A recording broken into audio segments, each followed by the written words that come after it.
من الشيطان الرجيم بسم الله الرحمن الرحيم الحمد لله رب العالمين الرحمن الرحيم مالك يوم الدين إياك نعبد وإياك نستعين صدق الله العظيم. تعریف کے لائق وہی ذات ہے جو رب العالمین ہے.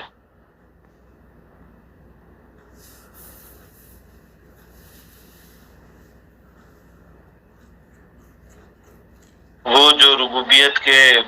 تینوں طریقے اپناتا ہے، یعنی رحمان بنتا ہے اور بلا بدل بلا طلب ہر شے کو کی پیدائش دیتا ہے، اس کو ہر ضرورت کی چیز جو ہے وہ مہیا کرتا ہے، اور رحیم بن کر پھر اس کی تنظیم کرتا ہے تاکہ جو کچھ دیا گیا وہ استعمال ہو، وہ یوٹیلائز ہو.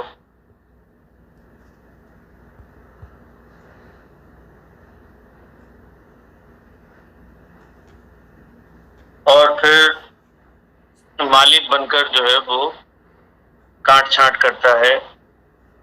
سدھارتا ہے اگر وہ گڑبڑ پیدا ہو جائے اس میں، تو جو کہ گڑبڑ پیدا ہونا ضروری بھی ہے، یہ قدرت کا قانون ہے. کوئی بھی شے جو پیدا ہوئی ہے اس کے اندر جو ہے وہ کل نفس ذائقۃ الموت،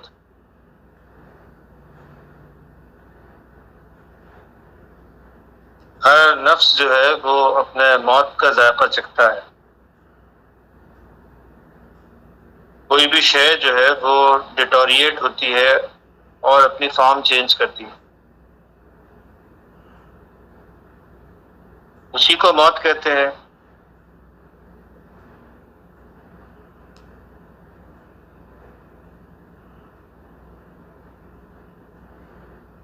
تو وہ اپنی فارم جو ہے وہ تبدیل کر لیتی ہے، ہر مادی شے جو ہے وہ اپنی شکل بدل دیتی ہے. ویسے تو law of conservation of mass یا law of conservation of energy, یہ قانون جو ہے وہ تصدیق شدہ ہے، یعنی مٹیریل میں نہ کچھ کمی ہو رہی ہے نہ زیادتی ہو رہی ہے. انرجی جو کائنات کے اندر موجود ہے اس میں بھی نہ کمی ہو رہی ہے نہ زیادتی ہو رہی ہے. ہاں البتہ چیزیں جو ہیں وہ پیدا ہوتی ہیں اور مر جاتی ہیں، وہ اپنی شکل بدل لیتی ہیں. تو شکلیں بدل رہی ہیں مگر ایکچولی چیزیں ڈسٹرائے نہیں ہو رہی ہیں، یعنی اوور آل ماس جو ہے اتنا ہی ہے، اوور آل انرجی اتنی ہے اس کائنات میں، اس کے اندر کوئی تبدیلی نہیں ہو رہی.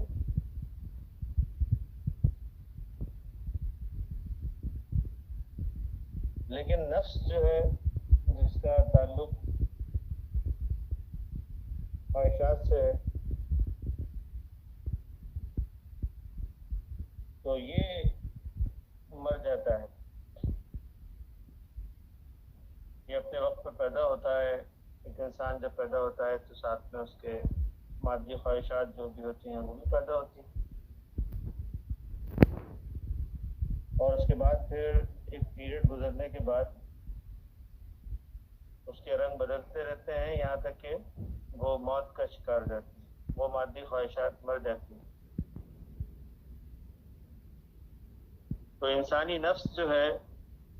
جو کہ خواہشات سے بھرا ہوا ہے، یہ اپنے وقت پر جو ہے وہ موت کا شکار ہو جاتا ہے، اور اس کے بعد پھر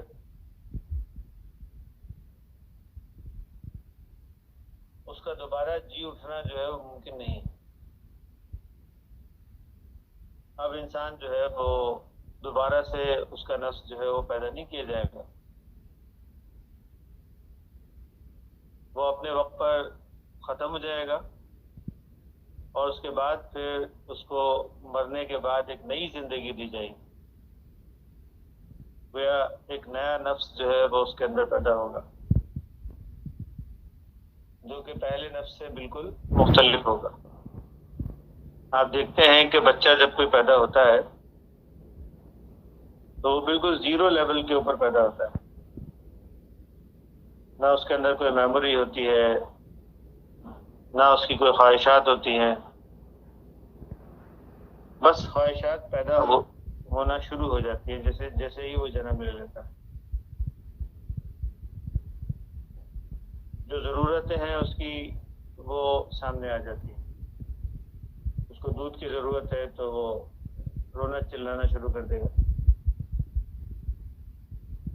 اس کو کوئی درد یا تکلیف ہوگی تو رونا چلانا شروع کر دے گا، اگر اس کو کوئی دکھ تکلیف نہیں ہوگی، پیٹ بھرا ہوگا تو کلکاریاں مارنا شروع کر دے گا۔ تو آپ دیکھتے ہیں کہ جب انسان پیدا ہوتا ہے تو اس کا نفس جو اس کی جو خواہشات ہوتی ہیں، زندگی جو ہوتی ہے اس کی،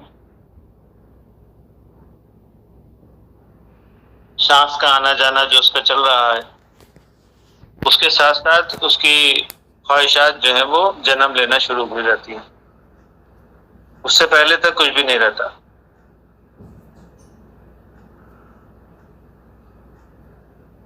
تو ہر بچہ جو پیدا ہوتا ہے تو وہ اپنے بالکل سلیٹ اس کی جو ہوتی ہے، میموری کی جو سلیٹ ہوتی ہے وہ بالکل صاف ہوتی ہے۔ اب اس کے اوپر جو بھی انکشافات ہیں، جو بھی پرسیپشنز ہیں، وہ جمع ہونا شروع ہو جاتے ہیں، اور میموری اس کی آہستہ آہستہ آہستہ آہستہ بڑھنا شروع ہو جاتی ہے۔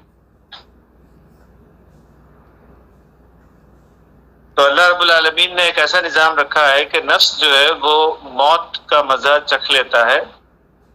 موت جو ہے وہ اس کو آ جاتی ہے، اور جب کوئی نیا بچہ پیدا ہوتا ہے تو وہ بالکل سلیٹ صاف لے کر پیدا ہوتا ہے، اس کے اوپر کوئی میموری جو ہے وہ نہیں ہوتی، جس کے ذریعے سے، کیونکہ لینگویج وغیرہ جتنی ہوتی ہیں یہ بھی سب میموری کے اندر ہی پڑی ہوتی ہیں، وہ بچہ جو ہے وہ کوئی لینگویج نہیں بولتا، اس کو معلوم ہی نہیں ہے لینگویج کا۔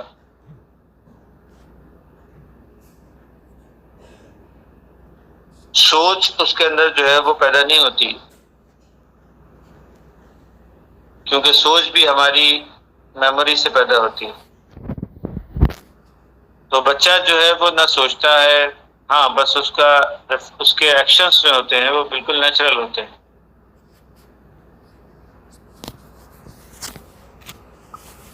وہ سوچ کر کچھ نہیں کرتا کام، بس اس کے نیچرل ایکشنز ہوتے ہیں، بھوک لگتی ہے تو، یا پیاس لگتی ہے، کوئی تکلیف ہوتی ہے، وہ اس کے ریفلیکشنز جو ہیں وہ اس کے اندر ظاہر ہوتے ہیں، پھر آہستہ آہستہ اس کی میموری جیسے جیسے ڈیولپ ہوتی جاتی ہے ویسے ویسے لینگویج بنتی ہے، ایک پورشن لینگویج کا اس کے دماغ کے اندر بن جاتا ہے، ایک پورشن جو ہے وہ اس کے پاسٹ ایکسپیرینسز جو بھی ہوتے ہیں اس کا ایک بن جاتا ہے۔ تو انسان جو ہے وہ پھر انہی میموری کی بیسس کے اوپر اس کے اندر تھاٹس پیدا ہوتے ہیں۔ تو یہ جب غور کریں اس کے اوپر تو قرآن حکیم کا یہ کہنا کہ نفس جو ہے وہ موت کا ذائقہ چکھ لیتا ہے، وہ موت سے ہمکنار لازمی ہوگا، کیونکہ اس کا تعلق جو ہے وہ جسمانیات سے ہے۔ خواہشات جتنی پیدا ہوتی ہیں وہ سب جسم سے ریلیٹڈ ہوتی ہیں، جسم کو جو ہے وہ کھانے کی ضرورت ہے تو کھانے کی خواہش پیدا ہوتی ہے، جسم کو یعنی جسم کو پانی کی ضرورت ہے تو پیاس لگتی ہے، جب وہی بچہ جوان ہو جاتا ہے تو جسم کو جو ہے وہ جنسی خواہش کی ضرورت ہے، تو جنسی خواہش پیدا ہو جاتی ہے۔ بس انسانی جسم کے اندر مختلف قسم کی خواہشات جو ہیں وہ جنم لیتی رہتی ہیں، جو کہ اس کی جسمانی ضروریات سے متعلق ہوتی ہیں، اور یہ جسمانی ضروریات ایک وقت ایسا آتا ہے جب بالکل ختم ہو جاتی ہے، یعنی انسان ختم ہو جاتا ہے جب مر جاتا ہے، تو جسم تو باقی ہی رہتا ہے، جسم تو کہیں مرتا نہیں اس وقت، لیکن انسان کا نفس جو ہے وہ مر جاتا ہے، وہ سب خواہشات اس کی ختم ہو جاتی ہیں، کیونکہ جسم سے اس کا تعلق ٹوٹ جاتا ہے۔ جسم سے تعلق ٹوٹتا ہے تو جسم جو ہے وہ آٹومیٹک ڈیٹوریشن کے اوپر چلا جاتا ہے، کیونکہ اسی نے اس کو زندہ رکھا ہوا تھا، تو جسم جو ہے وہ آہستہ آہستہ گل سڑ کے ختم ہو جاتا ہے۔ تو اللہ رب العالمین نے ایک ایسا سسٹم بنایا ہے جہاں پہ انسانی جسم کے ساتھ نفس جو ہے وہ جڑا ہوا ہے، اور پھر ایک وقت ایسا آتا ہے کہ جب نفس پہ موت وارد ہو جاتی ہے۔ انسانی زندگی کے اندر جو ہے وہ ایک اور چیز بھی ہے جو کہ انسان کو جو ہے وہ فائدہ دے سکتی ہے، فائدہ دیتی ہے، وہ یہ ہے کہ نفس سے انسان جو ہے وہ بلند ہو جائے۔ نفس سے انسان جب بلند ہو جائے تو اس صورت میں اس کے اندر پھر کیا باقی رہ جاتا ہے؟ وہ پھر انسان جو ہے وہ اپنی روح کے ساتھ جڑ جاتا ہے۔ وہ انسان اپنے آپ کو جو ہے وہ ڈیولپ کر سکتا ہے، اپنا سیلف جو ہے وہ ڈیولپ کر سکتا ہے۔ تو اللہ والوں نے اپنے دور کے اندر ایک کام یہ کیا کہ اپنے نفس پر جو ہے وہ موت وارد کر لی، یعنی جو اللہ نے حکم دیا بس اس کے مطابق زندگی گزاری۔ ہاں، جسم کو باقی رکھنا ہے اور خواہشات بھی جسم کے اندر پیدا ہوتی ہیں، ان خواہشات کو اللہ کے حکم کے تابع کر دیا۔ یعنی اب اگر کوئی خواہش پیدا ہو رہی ہے اور وہ اللہ کے حکم کے خلاف ہے، اس خواہش کے اوپر جو ہے وہ روک لگا دیا۔ وَنَهَى النَّفْسَ عَنِ الْهَوَىٰ فَإِنَّ الْجَنَّةَ هِيَ الْمَأْوَىٰ۔ تو دنیا کے اندر عقل مند لوگ جو ہوتے ہیں وہ وہی ہوتے ہیں جو اپنی خواہشات کے اوپر پہرا بٹھاتے ہیں، روک لگاتے ہیں اس کے اوپر۔ خواہشات کو روکنا اور اس کے بعد پھر اس کو صحیح چینل دے کر اس کو ریلیز کرنا، یہ عقل مند لوگوں کا کام ہے۔ اللہ رب العالمین نے کسی بھی خواہش کو ختم کرنے کے لیے نہیں کہا، ہاں اس کو روکنے کے لیے ضرور کہا، کیونکہ وہ روک اس کے فائدے کے لیے، خواہشات کو روکنا اس کے فائدے اس کے لیے فائدے مند ہے، اس لیے اللہ رب العالمین نے اسے روکنے کا کہا۔ تو کوئی بھی ایسی خواہش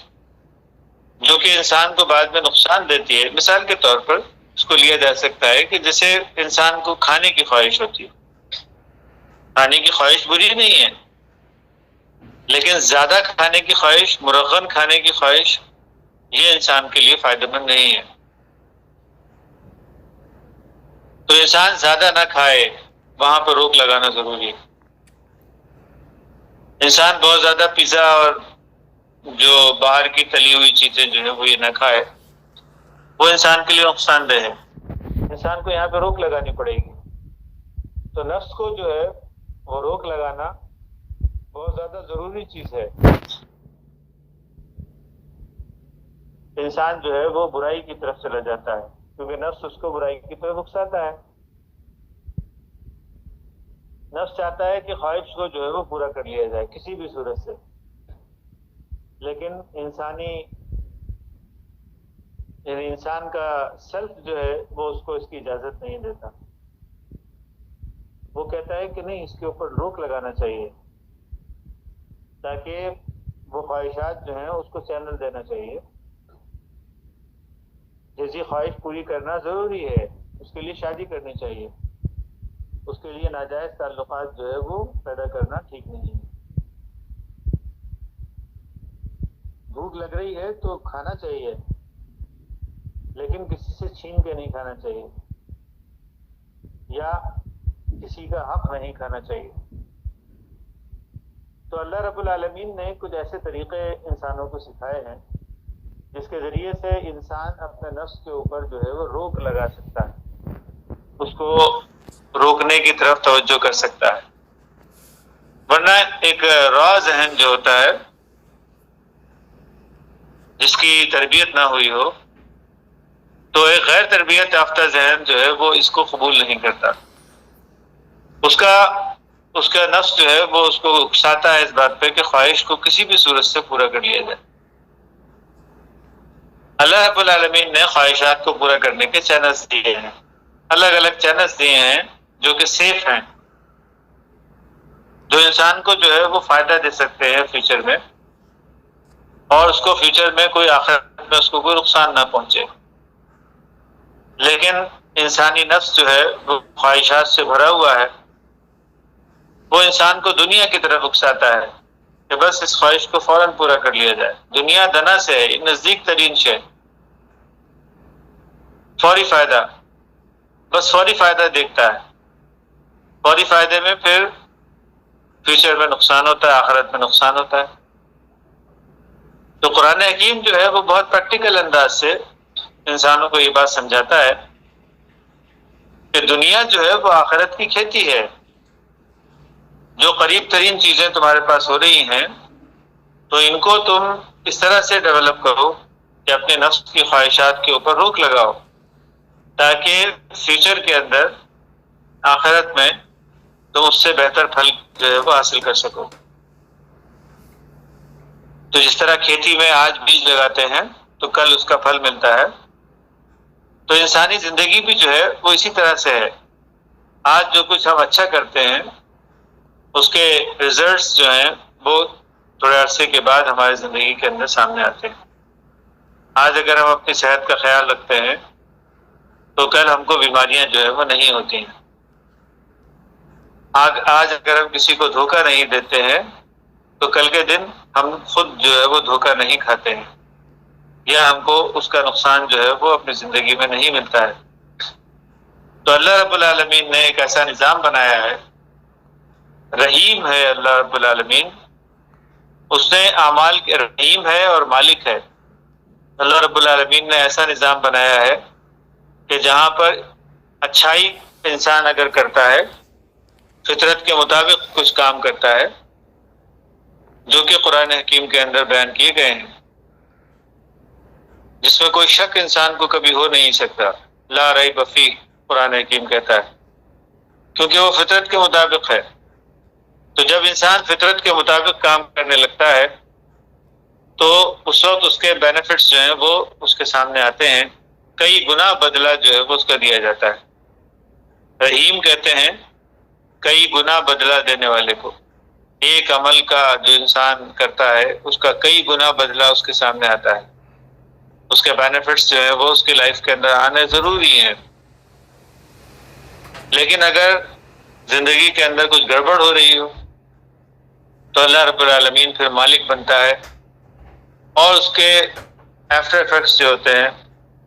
وہ نکلتے ہیں ہماری زندگی کے اندر۔ جو کچھ غلط کرتا ہے انسان، جو کچھ برا کرتا ہے، گڑبڑ کرتا ہے، اس کے آفٹر ایفیکٹس جو ہیں وہ ہماری لائف کے اندر جو ہے وہ ہمارے سامنے آ جاتے ہیں۔ قرآن حکیم نے اس کو بہت اچھے انداز سے اس طرح سے فرمایا کہ من یعمل مثقال ذرۃ خیرا یرہ من یعمل مثقال ذرۃ شرا یرہ۔ لوگوں نے اس کو جو ہے وہ مرنے کے بعد کی زندگی کے اوپر ڈالا، لیکن قرآن حکیم اس کا یہ نہیں کہتا کہ یہ صرف مرنے کے بعد ہی ہوگا، بے شک مرنے کے بعد بھی ہوگا، لیکن اس موجودہ زندگی کے اندر بھی انسان اس کے جو ریفلیکشنز ہیں وہ دیکھتا ہے اپنی زندگی میں، کہ جو کچھ بھی وہ غلط کرتا ہے، صحت کے ساتھ برا کرتا ہے، مرغن کھانے کھاتا ہے، اور اس کے بعد پھر سونے جاگنے کے روٹینز اس کے اچھے نہیں ہوتے،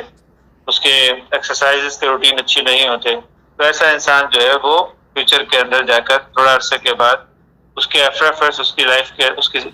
باڈی کے اندر جو ہے وہ ظاہر ہونے لگتے ہیں۔ بالکل اسی طرح اعمال کی دنیا کا نظام ہے، اس میں بھی انسان اگر کچھ برا کرتا ہے جو فطرت کے خلاف ہوتا ہے اس کے، اگر وہ کام وہ کرنے لگتا ہے، کسی کو دھوکہ دے گا، جھوٹ بولے گا، کسی کے ساتھ ناانصافی کرے گا، کسی کو جو ہے وہ دکھ دے گا، تکلیف دے گا، تو ایسا انسان جو ہے وہ اپنی لائف کے اندر ضرور اس کے آفٹر ایفرٹس جو ہوں گے وہ دیکھے گا، اس کی زندگی کی راہیں کٹھن ہو جائیں گی، اس کی زندگی کی راہیں جو ہیں وہ اس میں کشادگی پیدا نہیں ہوگی، اس کے ذہن کے اندر کشادگی پیدا نہیں ہوگی، تو ایسا انسان جو ہے وہ نقصان اٹھائے گا۔ تو اللہ رب العالمین نے قرآن حکیم کو ہمارے سامنے رکھا ہے اور اس کے اندر وہ اصول، وہ طریقے بتلائے ہیں جس کے ذریعے سے انسان جو ہے وہ اپنی لائف کو بہتر گزار سکتا ہے۔ وہ دنیا کی طرف انسان کو نہیں لے کے جائے گا بلکہ آخرت کی طرف انسان کو لے کے جائے گا، اس میں اس کی دنیا بہتر ہوگی۔ وہاں پر تھوڑا روک لگانا پڑے گا، اپنے نفس کے اوپر جو ہے وہ تھوڑا بوجھ ڈالنا پڑے گا، اس کو روکنا پڑے گا۔ جب تک انسان اپنے نفس کو روکے گا نہیں برے کاموں سے، تو اس کا فیوچر یا اس کا ڈیسٹینی جو ہے وہ کبھی بھی بہتر ہو نہیں سکتا۔ اللہ والوں نے اس کے لیے جو طریقے بتلائے، نبی کریم صلی اللہ علیہ وسلم کی ذات جو ہے وہ ہمارے لیے اسوہ حسنہ ان کا موجود ہے ہمارے سامنے، ان کی زندگی جو ہے وہ ہمارے لیے ایک آئیڈیل ہے، تو وہ زندگی کو جو ہے وہ ہمیشہ ہمیں اپنے سامنے رکھنا چاہیے۔ اس کے لیے جتنا بھی اسٹڈی انسان کرے وہ اس کے لیے بہتر ہے، اور جتنا زیادہ اپنے نفس کو کنٹرول کرنے کی طرف توجہ دے وہ اس کے لیے بہتر ہے۔ تو اللہ رب العالمین نے قرآن حکیم کے اندر وہ اصول بتلا دیے ہیں، اور پھر ہر دور کے اندر ایسے لوگ پیدا ہوتے ہیں، صرف اللہ نے کتاب بھیج کر جو ہے وہ چیپٹر بند نہیں کر دیا، بلکہ ہر دور کے اندر ایسے لوگ پیدا ہوتے ہیں جو اس قرآن سے جو ہے وہ زندہ ہوتے ہیں اور پھر انسانوں کو جو ہے وہ زندگی بخشتے ہیں۔ قرآن حکیم میں یہی بات نبی کریم صلی اللہ علیہ وسلم کے تعلق سے بتلائی گئی کہ نبی جو ہے وہ تم کو زندگی کی طرف بلاتے ہیں، کیونکہ انسان جو ہے وہ اپنے نفس کی خواہشوں کے اندر پڑ کر مردہ ہو جاتا ہے، اس کی روحانی موت واقع ہو جاتی ہے۔ اس وقت ایک اللہ والا انسان جو ہے وہ دنیا کے اندر پیدا ہوتا ہے، ایک بزرگ انسان جو ہے وہ دنیا کے اندر پیدا ہوتا ہے، ایک متقی اور پرہیزگار انسان دنیا کے اندر پیدا ہوتا ہے، وہ انسانوں کو اللہ کی طرف بلاتا ہے اور اپنے نفس کی خواہشات کے اوپر قابو حاصل کرنا سکھاتا ہے، باقاعدہ تربیت دیتا ہے اس کی کہ کس طرح انسان اپنے نفس کے اوپر قابو پا سکتا ہے، اور ایسا ممکن ہے۔ یہ ناممکن کام جو عام طور پہ انسان سمجھتے ہیں اس کو ممکن کر کے دکھاتا ہے، اس کے گرد جو ہے وہ کچھ متقی پرہیزگار لوگ جو ہے وہ جمع ہو جاتے ہیں۔ من جاء بالصدق وصدق به اولئک هم المتقون، ایسے تصدیق کرنے والے لوگ جو ہے وہ اس کے گرد جمع ہو جاتے ہیں جن کے دل میں تقوی کی رمق موجود ہوتی ہے۔ پھر ایمان کی چاشنی جو ہے وہ ان کو دی جاتی ہے اسی قرآن کے ذریعے سے، اور اس کے ذریعے سے انسان جو ہے وہ ڈیولپ ہوتا ہے، اس کا سیلف جو ہے وہ ڈیولپ ہوتا ہے، اس کا تزکیہ نفس ہوتا ہے۔ تو یہ ہر دور کے اندر ایسے اللہ والے لوگ، نبی صلی اللہ علیہ وسلم سے پہلے وہ لوگ نبی کہلاتے تھے، اور نبی صلی اللہ علیہ وسلم کے بعد ختم نبوت کے بعد ایسے بزرگان دین جو ہیں وہ دنیا کے اندر ہمیشہ آتے رہے ہیں۔ تو یہ اللہ والوں کے طریقے جو ہیں وہ ہر دور کے تقاضوں کے مطابق، نئے نئے تقاضے ہوتے ہیں ہر دور کے اندر، نئی نئی ریکوائرمنٹس ہوتی ہیں، اس کے مطابق ایسے اللہ والے لوگ تو اللہ نے صرف جو ہے وہ قرآن کو بھیج کر جو ہے وہ چیپٹر کلوز نہیں کیا ہے، بلکہ زمانے کے اندر ایسے انقلابات آ رہے ہیں جس کے ذریعے اور ایسے اللہ والے لوگ پیدا ہو رہے ہیں، ہر دور کے اندر ایسے پیریوڈک ایسے دور جو ہے وہ دنیا کے اندر گزر رہے ہیں۔ تو اللہ رب العالمین سے دعا کرتے ہیں کہ اللہ رب العالمین ہم کو ایسے سچے لوگوں کے ساتھ کر دے۔ من جاء بالصدق وصدق به اولئک هم المتقون، تو ایسے سچے لوگوں کے ساتھ جو ہے وہ اللہ ہمیں کرے۔ وجعلنا مع الابرار، ہم کو جو ہے وہ ایسے لوگوں کے ساتھ کر دے جو کامیاب لوگ ہیں، اپنی زندگی کے اندر کامیاب لوگ ہیں، ایسے کامیاب لوگوں کے ساتھ ہم کو کر دے۔ تو اس کی دعا جو ہے وہ ہمیشہ مانگنی چاہیے. تو آج ہم قرآن حکیم کو تو اسٹڈی، کسی آیت کو جو ہے وہ خاص اسٹڈی نہیں کر سکے، تو نیکسٹ سیشن میں انشاءاللہ کریں گے. تو ابھی پھر اس سیشن کو کلوز کرتے ہیں. بارک اللہ لنا ولکم فی القرآن العظیم ونفعنا وإياكم بالآیات والذکر الحکیم انہ تعالی جبار کریم ملک رحیم. کوئی سوال ہو تو اس کے اوپر لیا جا سکتا ہے.